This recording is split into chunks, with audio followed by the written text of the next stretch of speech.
Guys, 2019 is over and Star Wars Battlefront 2 is back at the forefront of things. I am super excited to be talking about this game once again because this is my guilty pleasure game. I don't know if anybody knows this. If you're on our Discord and you check it out, you may see me playing this game quite a bit. I was playing it really heavily in the earlier parts of 2019, but this game is back in the limelight, which is a great time for me to talk about it because it really has been one of those small passion games of mine.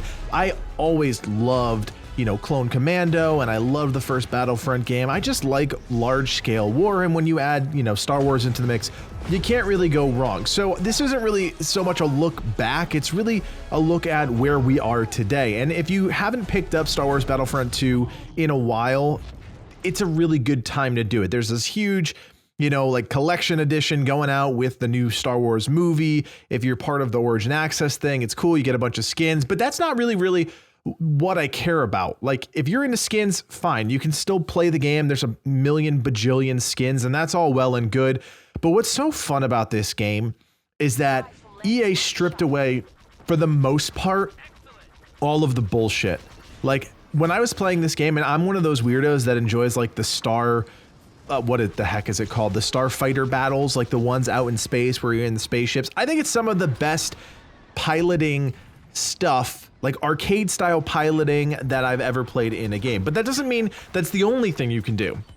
Galactic Assault's still a huge part of it, those 40-person large-scale team-oriented maps, and then they added Capital Supremacy, which you guys may not have been part of because Capital Supremacy, I don't believe, was out when the game was released. So this is a really cool tug-of-war style game. You start on a planet and you kind of push and shove your way to get the most points, and then once you get the most points, you go up to the other team's starfighter or capital ship or whatever, and then you try and basically blow it up. So it's a cool little tug of war. Those games take forever though, which is what I hate about Capital Supremacy. It's a fun game mode, but it can feel a little plotty after a while.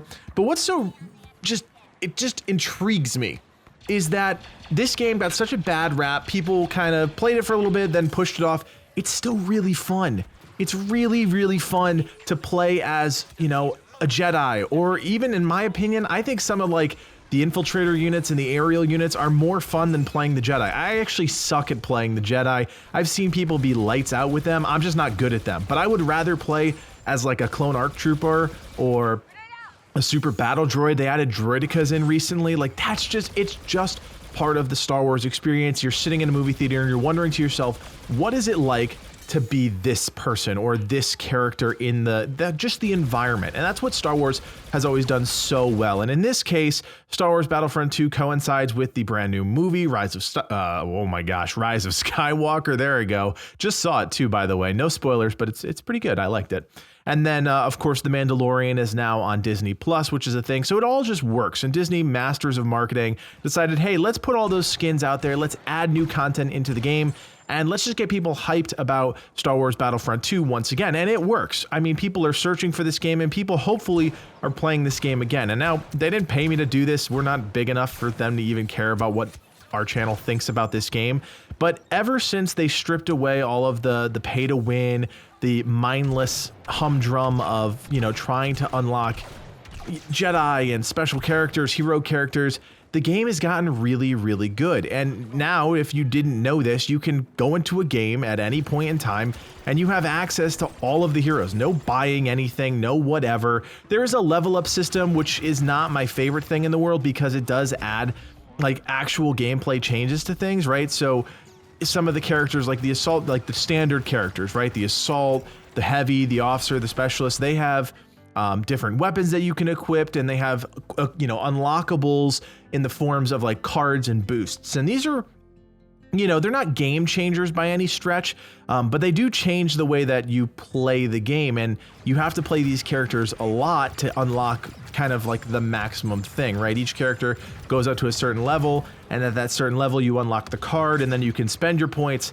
on the cards to get the thing. So there is definitely a grind in that sense, but at least it doesn't feel like a total game changer. When you die to somebody that's got 3 upgrades all the way maxed out, it does feel a little cheap, but that's probably because they're way better than you, at least in my case. There are some diehard people that play, like, you see the same names. It's not a huge pool of players for the longest time, at least, that this game was pulling from. and you would see the same people over and over just kicking your butt, especially in the Starfighter Assault, where, you know, it's not a huge pool of players playing that game, even though it's very fun. So if you're looking for any sort of, this is just my little plug for it, if you're looking for kind of space combat, that is the game mode to try. It is probably the best arcade style, and I say arcade style because it's not, I guess, real to life. It's more accessible to any type of player, and I just think that's really fun. I've always been into those kind of aerial fighting games, and I think it does it really, really well. But that's not to detract from the rest of it. I think all of the heroes that they've added in the game are really fun. They each have their own special abilities, which are really cool. Now, the thing that really drives me nuts is I have a hard time remembering each of the special abilities, right? Because each map you have access to certain characters depending on like what war you're playing in or what era you're playing in, right? So you have the First Order versus the Resistance, and then you have like the Imperial side versus the Galactic Republic, shit like that. So it gets a little complicated when you've got, you know, 3 rows of heroes. They all have 3 different abilities, and you just, maybe you're a casual fan of the game. So that could be a little daunting. I highly recommend going into either like co-op mode or even single player mode and just checking out the characters, because when you're in the heat of the moment playing against real players and you finally get those 4,000 points, and you're like, oh, I'm going to play Yoda, you're going to be a badass, you're going to die in 5 seconds because you don't know the abilities. And you want to try out all the characters, you want to kind of get to know their ins and their outs, what they're good at, what they're not good at, before you waste those points in a real game, because who knows, you may get back to a point, you know, getting back to that point may take another 3 rounds. You know, if you're casual, if you're good and you've played this game a lot, you probably won't have that hard of a time getting those points and getting to those hero characters. But the idea is that when you get those points, you spend them. I find that one of my biggest struggles with this game is I get points, I'm really rolling on like the officer class or something, and I'm like, I don't want to spend the points, I don't want to mess up my flow, and then I end the match and I could have been, you know, at least a special class or a hero class, and I just don't do it.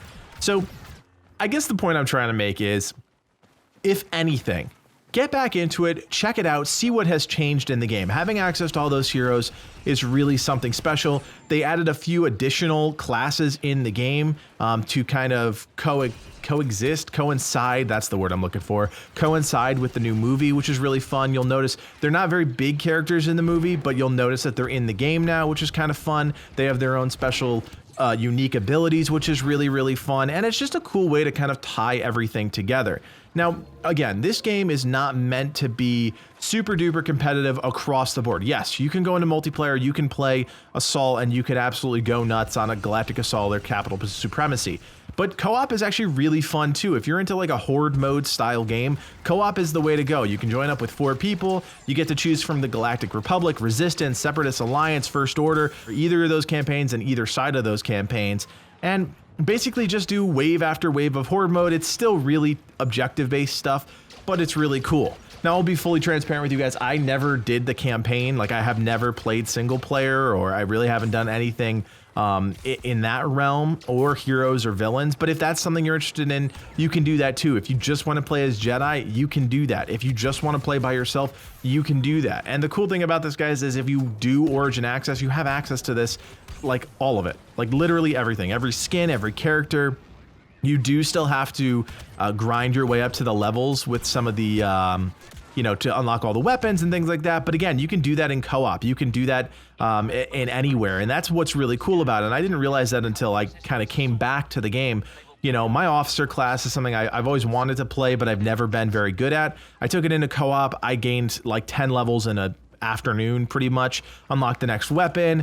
And it's just a fun way to kind of get yourself up to that point before you have to take on, you know, the sweaty boys in, you know, the actual multiplayer mode. So it's really fun.